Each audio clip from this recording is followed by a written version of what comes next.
Hello and welcome back once again to Movie Reviews. So at the end of the last video, I said I was getting ready to go in to see another one. I ended up not going to see that. Like I said, I'd been up for like 2 days straight at that point, and I was just getting ridiculously tired, so I decided I'd wait and see it on my next day off, which is today, surprisingly, because it's Saturday and I'm normally off on Mondays and Tuesdays.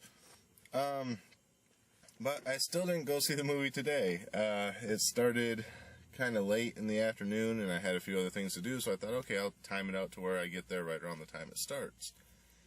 Ended up getting everything done a little bit early, got to the theater early, and there was still another movie I was going to see after it, so that one started sooner, so I said, well, I'll go see that one instead. And that movie was No Good Deed, which just opened a couple days ago, I think. So, what did I think of No Good Deed?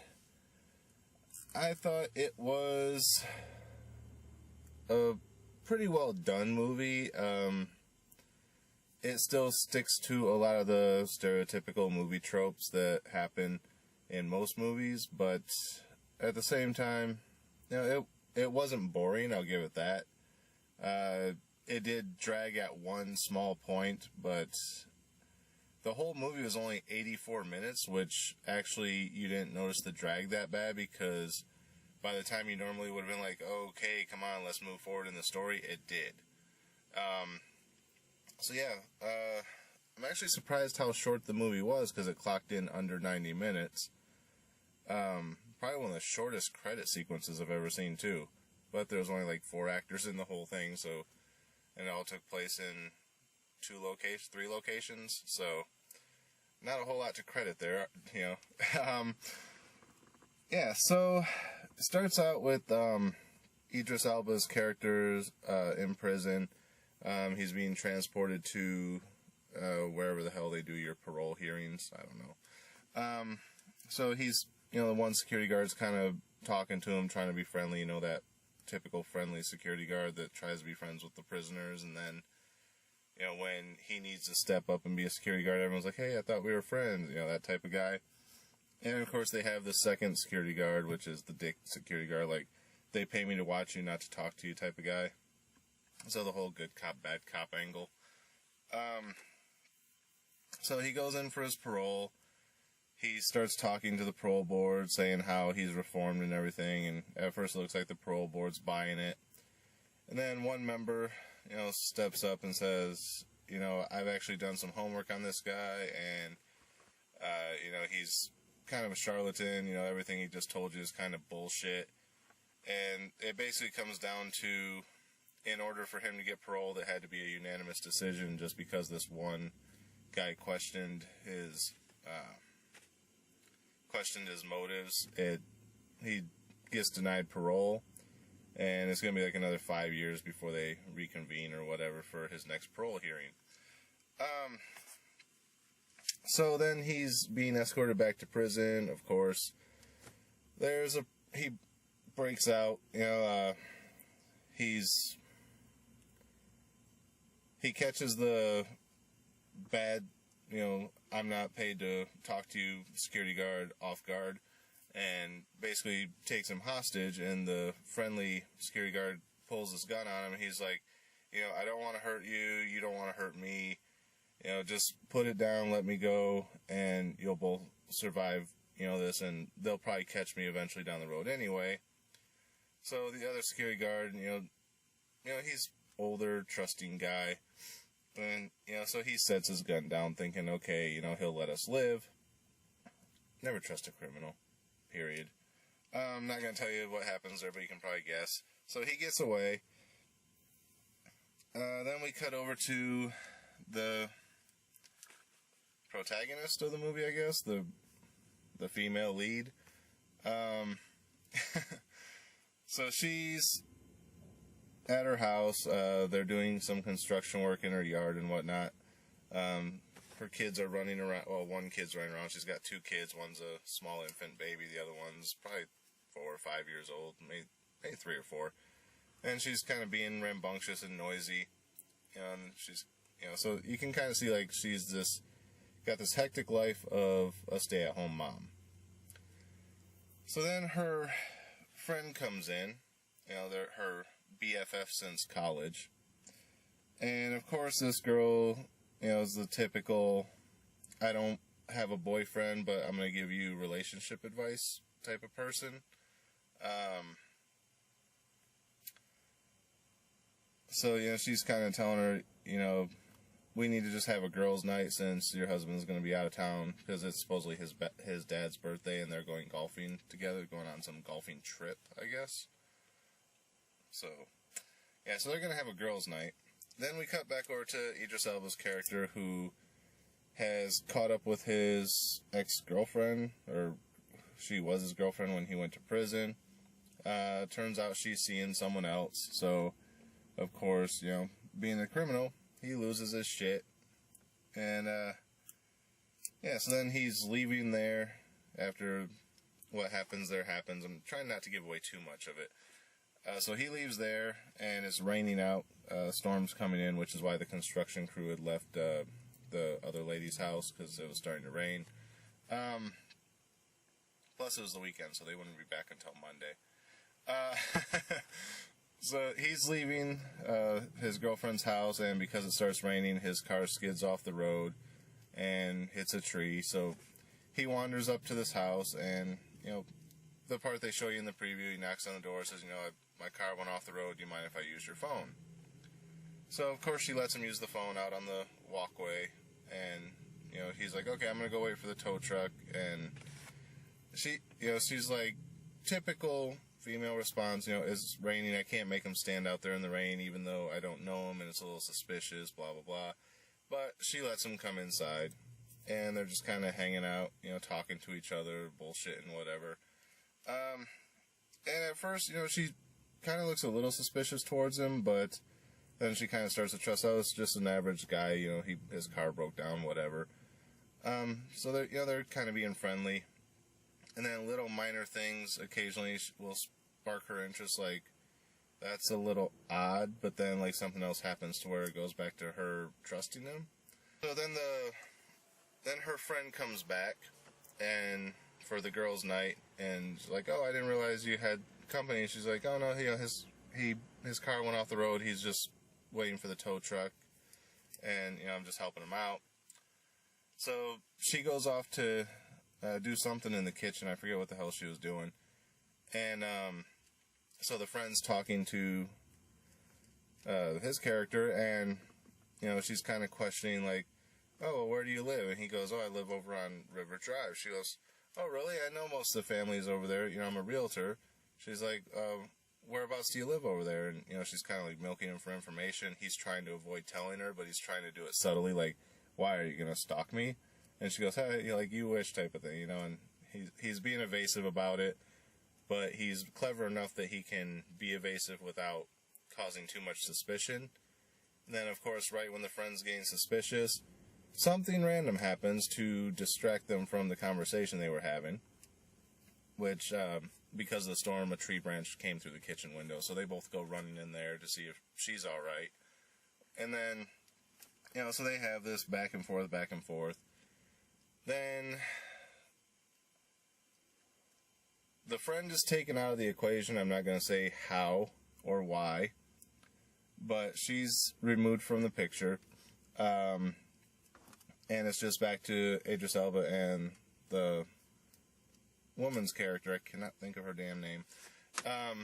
So they're having a little back and forth, and she's slowly starting to not trust him, but at the same time is becoming more and more frequent. So, like, at this point, the tow truck still hasn't shown up, and, like, nobody's questioning why it's not here yet. Did you actually call, blah, blah, blah. But at the same time, he did say that it would take him a while because of the rain.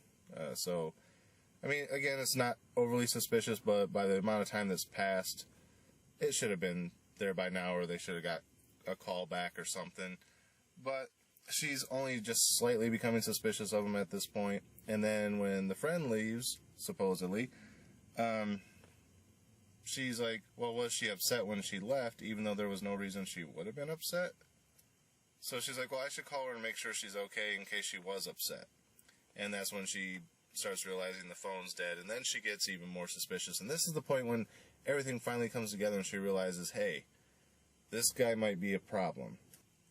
So, he's kind of like revealing himself that, I am here for malicious purposes, but at the same time, he's not directly saying he's going to hurt her or anything yet. He's just trying to keep her kind of in check. And he's like, approaching the children and stuff like, if you don't want them hurt, just cooperate. And so then she kind of starts, so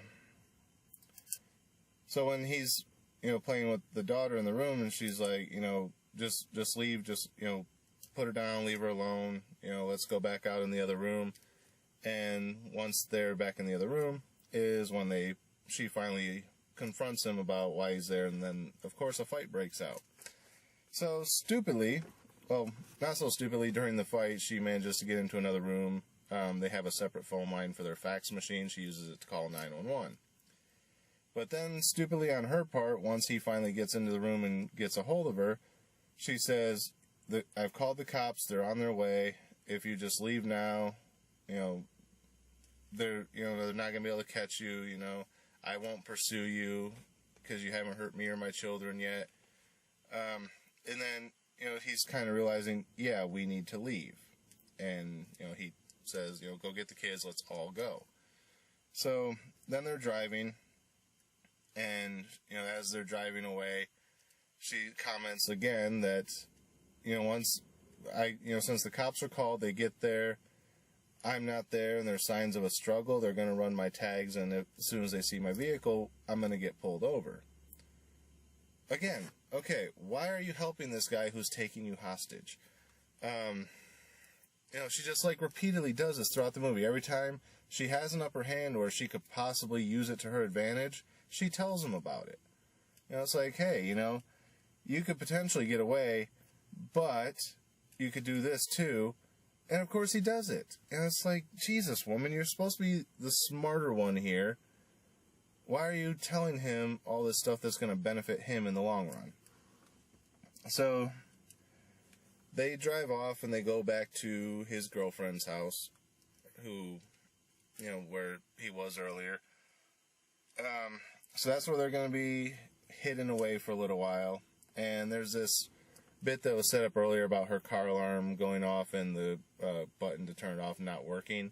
So, of course, when they get there, it starts going off.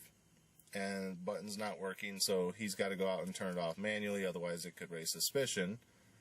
So while this is going on, instead of her trying to get away and, get the kids and take off, this is when she goes and, gets a knife out of the kitchen and stuff to defend herself with.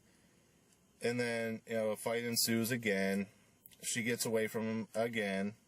At this point, she finally grabs the kids and she's like, okay, we're going to leave now.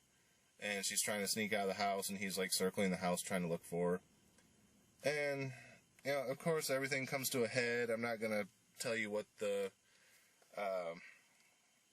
what happened from here, but I will say the motivation for why he's after her is revealed. And then it just kind of, after everything happens, there's another fight that goes on, and then it resolves itself to where she gets away, the cops are there, blah, blah, blah, blah, blah. And then she just kind of goes back to her normal life. It shows that, instead of being a stay-at-home mom, she went back to her career now. There's a reason why she went back to it.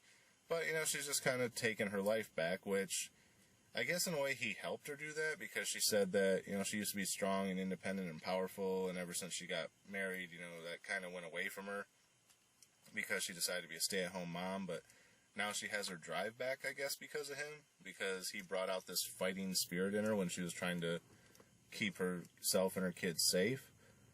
So I guess, in a sense, she should be thankful to him for that, but at the same time, the situation of how it happened was really screwed up. But yeah, so like I said, there's a lot more to the movie than I'm trying not to do spoilers here for the first time ever. I could just say spoilers and tell you everything that happens, but I'm trying not to do that because it's actually a decent movie. As far as a star rating on this one, I'd say honestly, I almost want to give it a 4. But there were, like I said, a lot of the standard movie tropes that, okay, well, you know this is going to happen. Yep, this is going to happen. Yep, this is going to happen. It was kind of predictable, but at the same time, it was intriguing enough to keep your attention. And even though you kind of knew what was going to come, you just didn't care. Okay, there's these 2 older ladies sitting behind me, talking through the entire movie. And, like, every time something was happening, they'd be like, you know, like, oh, girl, don't go in there, you know, type of thing. And, you know, like, kind of, they knew what was going to happen. And every time they figured out what was going to happen, they said it out loud. You know, it's like, don't go in there, he's in there, you know, he's going to get you. Or, like, when she fought back, they're like, yeah, hit him again, hit him again. And, of course, when she doesn't hit him again is when he jumps up and grabs her. And they're like, told you to hit her again, you know, type of thing. Or hit him again, sorry. So, yeah, I had these 2 ladies kind of shouting out all the obvious stuff behind me. And it's like, yeah, we all know. It's the point of a movie, you know?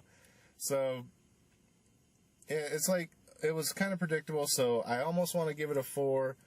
But at the same time, the predictability of it brings it down a bit. At the same time, like I said, there's not much in the way of drag in this one. The pacing's decent. The only time it was really dragging was when they were doing the whole back and forth with when her friend finally showed up for girls' night and they were all 3 sitting there talking. It's like, okay, we could be skipping this part. But at the same time, because they had set up earlier, it had to be there. So right around the time you're thinking, okay, you know, we could probably skip over a lot of this, it went by really fast because, like I said, the runtime of the movie was only 84 minutes. So I'm not going to drop it down too low because of that, but it does have a couple minor flaws in predictability. So instead of a 4, I'm going to rate it a 3.5, but it'd be a high 3.5 to where if I did like quarter stars, it'd be like 3 3/4. It's right up there with it's close to a 4. Like I said, minor things drag it down a bit. Otherwise, it would be a solid 4. But yeah, we'll go 3.5 on this one. So that's all for No Good Deed. If it's still in your theater by the time you see this, or on DVD or Netflix or whatever, definitely check it out. It's a decent watch. Other than that, I am going to go see another movie now, but still not going to be the one that I originally planned to see today, because it doesn't start for another 2 hours for the next showing. So honestly, I probably won't get to see it after I get out of the next one either, because this next one's going to be ending right as the other one starts, or it'll be like 10 minutes into the other one, so I still might not get to see it today. But I am going to go see another movie, and I'll be back shortly with that review. Until then, as always, thanks for watching, and we'll see you on the next episode of Movie Reviews.